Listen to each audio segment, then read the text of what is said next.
I chose to smoke the EP Carrillo Allegiance Sidekick. Nice. And the Allegiance line is the latest to be added to EP Carrillo's offerings, which already include the spectacular La Historia and Pledge lines. So after producing two champions, where do you go next?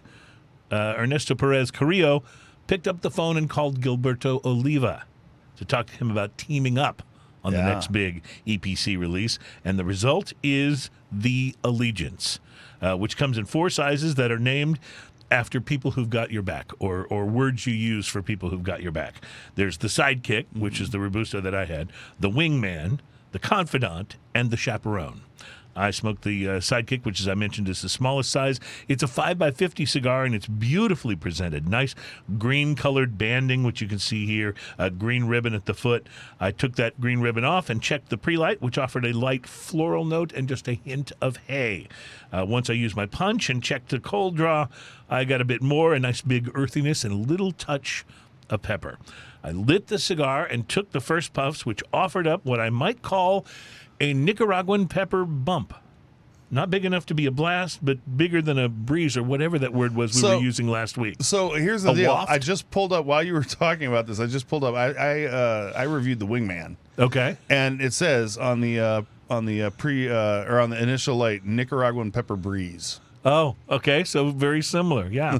Yeah. Well, this one, I called it a bump, but it's bigger than a breeze maybe, or whatever we're calling it, but definitely not a blast. I'm sure Blair is looking a little confused here. So a lot of times with Nicaraguan cigars, you get this peppery blast when you first light it. Just not big pepper. Yeah, big pepper. So we call it the Nicaraguan pepper blast. There's a song about it somewhere, but in the future. So it's become kind of a joke, the Nicaraguan pepper blast. This one did not have that. It had the pepper breeze. Yeah, or the pepper bump, as you might say.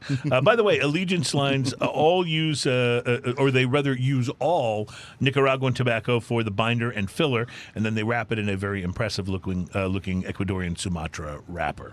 The Sidekick settled down very quickly. I could tell right away that I was going to love this cigar. You ever get that, Ian, when you've just lit up and you kind of does its initial light thing and then it settles down and you take those next couple of puffs and you go, I'm going to love this cigar. And that was what happened to me. Big, bold flavor notes of earth, tangy fruit, and black pepper jumped right out and said hello to my palate. There was also a hint of creaminess, too, which might have just been my imagination because I was enjoying the flavor blend so much. By the second third, the pepper became more dominant, but the earth note and an emerging hint of coffee played very well beneath it. And in the final third, I was able to identify and add cinnamon to that flavor profile. That sense of creaminess, whether real or imagined, stayed with me throughout the whole thing. Construction wasn't great, but it was reasonable. So let me explain what I mean.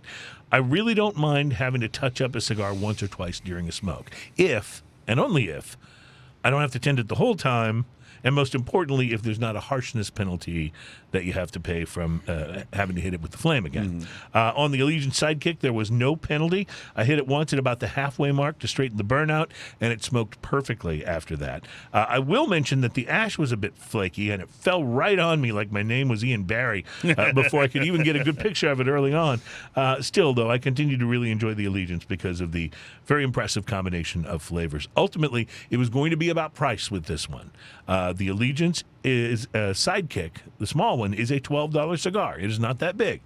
My total smoking time was just about an hour. But that said, it was a glorious hour. It really was. I loved this cigar. And with its parents being EP Carrillo and Oliva, it had quite a pedigree to live up to.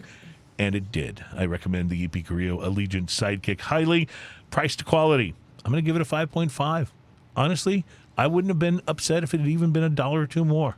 So, yeah, go for it. So EP Carrillo. It's funny you say that because I had the Wingman, which was 6 7/8 by 54. Right. It was $13. Yeah. I gave it a 5.5. Oh, that's so interesting because I did not remember that. I promise you.